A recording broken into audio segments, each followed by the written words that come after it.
नमस्कार मित्रांनो, power of equity Marathi चॅनलमध्ये आपलं स्वागत आहे. बघा मित्रांनो, आपण मागच्या आठवड्यामध्ये व्हिडिओ रेकॉर्ड केला नाही, कुठल्याही स्टॉक बद्दल अनालिसिस केलेला नाही. का म्हणजे मी आउट ऑफ स्टेशनला होतो म्हणून मला जमला नाही, म्हणून स्टॉक बद्दल अनालिसिस केलं नाही. तर ह्या वीक मध्ये आपण एक स्टॉक बद्दल अनालिसिस करणार आहोत मित्रांनो. हा स्टॉक फ्युचरमध्ये म्हणजे पास्ट मध्ये बरीच लोकांचं फेवरेट होता. खरं आता फेवरेट आहे का नाही माहित नाही, तरी पण काही लोक त्याच्यामध्ये अडकून आहेत. म्हणजे डिलिव्हरीमध्ये ज्यांना बाय केलेले आहेत, ज्यांना टेक्निकल अनालिसिस माहित नाहीये, त्या लोकांनी जर समजा याच्यामध्ये एंट्री केला असेल तर ती लोक सुद्धा अडकून असणार आहेत. तरी सुद्धा आता त्या लोकांना एक चांगली ऑपॉर्च्युनिटी भेटलेली आहे. तर त्या स्टॉक बद्दल अनालिसिस करू. अनालिसिस करायच्या आधी पॉवर ऑफ इक्विटी मराठी चॅनलला जरूर सबस्क्राईब करून घ्या आणि बेल आयकनला पण प्रेस करा मित्रांनो. तसंच तुमच्या मित्रांना सुद्धा ह्या चॅनलचा लिंक शेअर जरूर करा. तर चला त्या स्टॉक बद्दल अनालिसिस करू. तर चला मित्रांनो, आपण आता सध्या काय करू, निफ्टी बद्दल अनालिसिस करून घेऊ एकदा. तर बघा, निफ्टीमध्ये आपण अनालिसिस करताना ऍक्च्युली येतं आता किती कुठलं डेली कॅन्डल आहेत.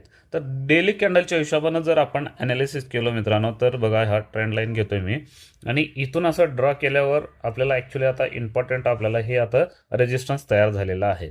तर हा रेजिस्टन्स जो आहे नाही मित्रांनो, तुम्हाला सांगतो बघा, जबरदस्त म्हणजे एवढं स्ट्रॉंग आहे का नाही. एकच मिनिट. ओके. तर इथं ऑलमोस्ट 2 वेळा प्रयत्न केला मित्रांनो, इथं एकदम हा 26,000च्या वरती मार्केट जाण्यासाठी. खरं इथून म्हणजे प्रयत्न केला, खरं नंतर ऑलमोस्ट इथं सेलिंग प्रेशर वाढलेलं आहे मित्रांनो. तर आता आपल्याला आता काय करायचं सध्या, तर तुम्हाला सांगतो बघा, इम्पॉर्टंट हा जो आपल्याला हा रेजिस्टन्स आहे, हा कितीचा आहे, ऑलमोस्ट किती, हे बघा 25,650चा राऊंड फिगर धरा. हा एक इम्पॉर्टंट आपल्याला रेजिस्टन्स आहे. तर हा रेजिस्टन्स नाही, सपोर्ट, हा सपोर्ट आहे. तर ह्या सपोर्टला जर समजा ब्रेक केला तर मित्रांनो बघा, नेक्स्ट जे आपल्याला सपोर्ट राहील तो कोणता, हे हा इम्पॉर्टंट इथला.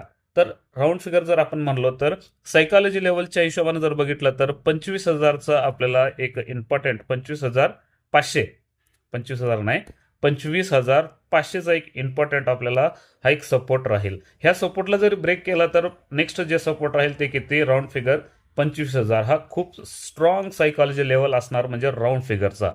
तर ह्या स्टॉकमध्ये ह्या निफ्टीमध्ये आपल्याला आता सध्या काय करायचं आहे, तर वेट अँड वॉच करा मित्रांनो. जर समजा मार्केट निफ्टी असं वरनं आता करेक्शन आलेले आहे, खरं इम्पॉर्टंट जी ही लेवल आहे ह्याला ब्रेक केला नाही, ते किती, ऑलमोस्ट किती, 25,700चा जो लेवल आहे का नाही, ह्याच्या खाली आपल्याला क्लोजिंग भेटलेला नाहीये. आणि जर समजा क्लोजिंग जर दिला तर आपला जो नेक्स्ट टार्गेट राहील मित्रांनो, तो 25,500चा आपला जो टार्गेट आहे हा खालच्या बाजूला राहील. तर तुम्ही त्यावेळी ह्याच्यामध्ये पोझिशन वगैरे घेऊ शकताय. खरं तुम्हाला सांगतो, मी ज्या कुठल्याही स्टॉक बद्दल किंवा निफ्टी बद्दल अनालिसिस करतोय मित्रांनो, हे फक्त माझा अनुभव तुम्हाला मी शेअर करतोय. तुम्हाला कसलाही टिप किंवा गायडन्स मी देत नाही मित्रांनो. टिप गायडन्स देण्यासाठी मी काय सेबी रजिस्टर्ड नाही, फक्त माझा अनुभव तुम्हाला शेअर करतोय, हे तुम्ही लक्षात घ्या मित्रांनो. कुठल्याही स्टॉक बद्दल मी जर अनालिसिस करून तुम्हाला सांगितलं तर तुम्ही स्वतः अनालिसिस करा आणि तुम्हाला जर योग्य वाटलं असेल तरच तुम्ही त्याच्यामध्ये काही ऍक्शन घेऊ शकताय. अदरवाईज कुणाच तरी फायनान्शियल ॲडवाईस जरूर घ्या. तर बघा, निफ्टीचं अनालिसिस आपल्याला असं सांगते की आता वरच्या बाजूला जे रेजिस्टन्स तो किती, 26,280चा खूप स्ट्रॉंग रेजिस्टन्स आहे. ह्या रेजिस्टन्सला जर ब्रेकआउट जर दिला तर निफ्टी ऑलमोस्ट आपल्याला 27,000 पर्यंत निफ्टी जाऊ शकते असं वाटतंय मित्रांनो. तर बघा, आपण हा नंतरचा पार्ट आहे ब्रेकआउट दिल्यानंतरचा. सध्या आपल्याला काय दिसते, ब्रेकडाऊन होते का नाही किंवा साईडवेज जाते, हे फक्त आपण वॉच करत राहायचं आहे. तर हे सगळं करत असताना काही स्टॉक काय असतात मित्रांनो, अपसाईडला जात राहतात. तर त्याच्यासाठी आपण ह्या वीकमध्ये एक स्टॉक आहे, त्या स्टॉकबद्दल अनालिसिस करू. खरं त्याच्या आधी मागच्या आठवड्यामध्ये जे आपण स्टॉक बद्दल अनालिसिस केलं होतं, मागच्या आठवड्यात नाही, म्हणजे 2 आठवड्यापूर्वी, तर त्याच्यामध्ये 2 स्टॉकबद्दल आपण अनालिसिस केलेलं होतं. एक स्टॉक आहे ग्रॅन्युअल्स इंडिया.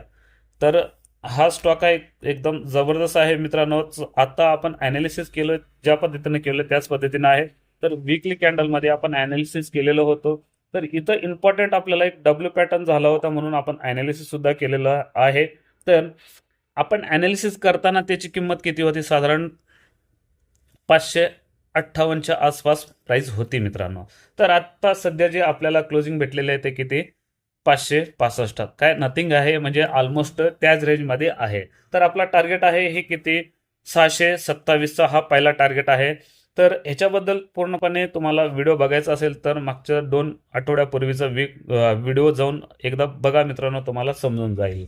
तर आता ॲक्च्युली आणखीन एक स्टॉकबद्दल सुद्धा आपण ॲनालिसिस केलेलं होतं. त्या स्टॉकचं नाव आहे मित्रांनो PNB, पंजाब नॅशनल बँक. हा स्टॉकबद्दल सुद्धा आपण दोन्ही स्टॉकबद्दल एकदाच आपण ॲनालिसिस केलेलं होतं. तर त्या स्टॉकला ॲनालिसिस करताना डेली कॅन्डल बेसिसवरती ॲनालिसिस केलेलं होतं आणि याच्यामध्ये एक कप अँड हँडल पॅटर्न तयार झाला म्हणून आपण इथं ह्या रेंजमध्ये आपण ॲनालिसिस केलेलं होतं. ॲनालिसिस करायच्या वेळी त्याची किंमत ह्या स्टॉकची साधारण ऑलमोस्ट 117 ते 118च्या रेंजमध्ये होता मित्रांनो. तर आता सध्या चालू आहे किती 122, म्हणजे ऑलमोस्ट आपल्याला सध्या एका स्टॉक मागं 6 पॉईंट आपल्याला प्रॉफिट दिसतोय.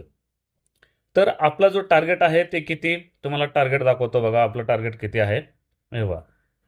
इथं ऑलरेडी मी ॲरो लावून ठेवलेला आहे, तरी पण तुम्हाला सांगतो बघा साधारण किती 130चा आपला पहिला टार्गेट आहे.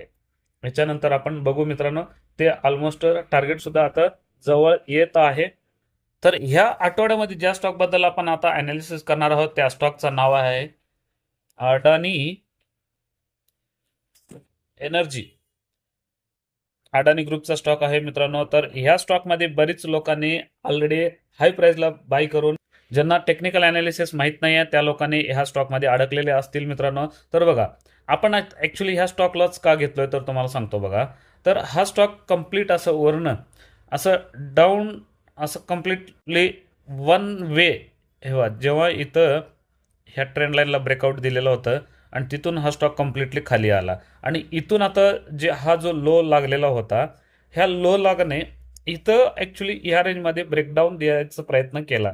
खरं इथं ब्रेकडाऊन मिळाला नाही. एक मिनटं हॉरिझॉन्टल लाईन लावतो. हां बघा, इथं आपल्याला ब्रेकआउट खालच्या साईडला ब्रेकडाऊन द्यायचा प्रयत्न केला 2 टाईम. खरं इथं प्रयत्न तो फेल झाला आणि ॲक्च्युली त्यानंतर काय झालं मित्रांनो बघा, इथं एक ट्रेंड लाईनला ब्रेकआउट मिळालेला आहे. इथं खरं ह्या ट्रेंड लाईनला ब्रेकआउट मिळालंय, खरं इथं ऑलमोस्ट व्हॅल्यू पण काय फारसा नाही. तर जेव्हा हा स्टॉक असं वाढत होता त्यावेळी व्हॉल्यूम बघा तुम्हाला इथं कम्प्लिटली ड्राय दिसते आणि जसं आपल्याला इथं कन्सोलिडेशन झोनला गेलाय तसं तसंच बघा व्हॉल्यूम किती भारी वाढलंय. म्हणजे इथं काय झालंय, बाईंग प्रेशर म्हणजे बाईंग वाढत चालले असं वाटतंय. तर याच्यामध्ये ज्या लोकांनी इथं टॉपला बाय केलेले आहेत सध्या त्यांना आता सध्या ॲव्हरेजिंग करायला बरं आहे, म्हणजे ज्यानं एक्झिट झालेला नाही.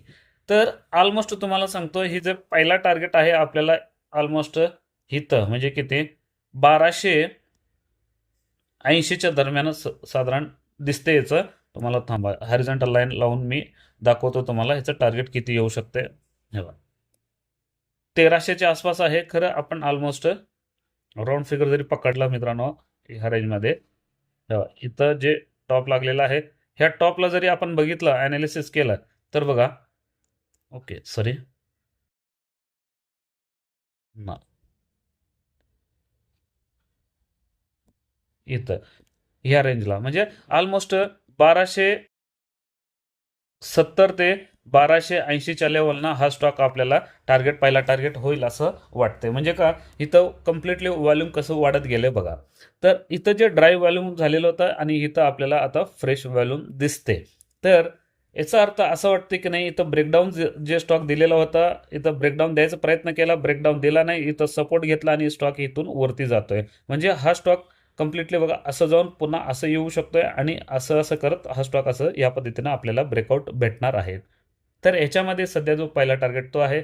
जर तुम्हाला स्टॉप लॉस जरी लावायचा असेल तर स्टॉप लॉस आपण ह्या पद्धतीने लावू शकतो. हे इथं जे हे लाईन आहे ह्या ट्रेंड लाईनला आपण ब्रेकडाऊनच्या वरती जर समजा क्लोजिंगच्या वरती लोला जर क्लिक केला तर आपल्याला साधारण ऑलमोस्ट ह्या पद्धतीनं आता जे क्लोजिंग प्राईस किती आपल्याला दिसते माहिती आहे का 986. जर समजा ह्या स्टॉकमध्ये तुम्हाला जर इथून असं हा स्टॉक असं असं करत जर खाली पण आला तर तुम्हाला सांगतो 800च्या रेंजमध्ये येऊ शकतंय. खरं 800 पर्यंत जर आलं तर तुमचा trend line stop loss hit होऊ शकतोय. खरं 850च्या दरम्यान जर समजा आला आणि तुम्ही इथं जर क्वांटिटी ऍड केला, एक्झाम्पल सांगतो, तुम्ही 986ला जर समजा एक 5,000चं इन्व्हेस्टमेंट केलं, राऊंड फिगर 10,000चा आपण पकडू मित्रांनो, ते तुमच्यावर डिपेंड आहे तुम्ही किती इन्व्हेस्टमेंट करणार आहे. तर ह्या रेंजला जर समजा तुम्ही 5,000चं ऍड केला आणि 850ला आणि आणखीन 5,000चं, तर तुमचं ॲव्हरेजिंग प्राइस किती होते मग मित्रांनो? ऑलमोस्ट तुम्ही राऊंड फिगर 920चा धरा, 920चा होते. आणि टार्गेट जे आहे आपलं किती, ऑलमोस्ट पहिला जे टार्गेट राहील ते किती, 1270 ते 1280च्या लेवलनं हा पहिला टार्गेट आपला ठरेल. आणि ह्या रेंजला म्हणजे 1300च्या वरती जरी समजा हा स्टॉक ब्रेकआउट जर दिला मित्रांनो आपल्याला, तर सांगतो बघा, आपलं जे टार्गेट राहील ते पुढचं टार्गेट डायरेक्ट 3,000चा. असं मध्ये काय 1500, 2,000, 2,500 असा नाही मित्रांनो, डायरेक्ट 3,000चा. म्हणजे का, हे जे फास्ट आपल्याला डाऊन झालेलं होतं आणि इथं कुठलाही तुम्हाला मध्ये रेजिस्टन्स वगैरे काही दिसत नाहीये, सपोर्ट रेजिस्टन्स काही दिसत नाही. डायरेक्ट हा स्टॉक ऑलमोस्ट ह्या रेंजपर्यंत. आणि स्टॉप लॉस जर तुम्हाला जसं योग्य वाटेल त्या पद्धतीने स्टॉप लॉस ठेवून घ्या मित्रांनो. तर मित्रांनो, अनालिसिस करून झालेली आहे. तसंच आपण पुढच्या व्हिडिओमध्ये भेटू. तोपर्यंत धन्यवाद.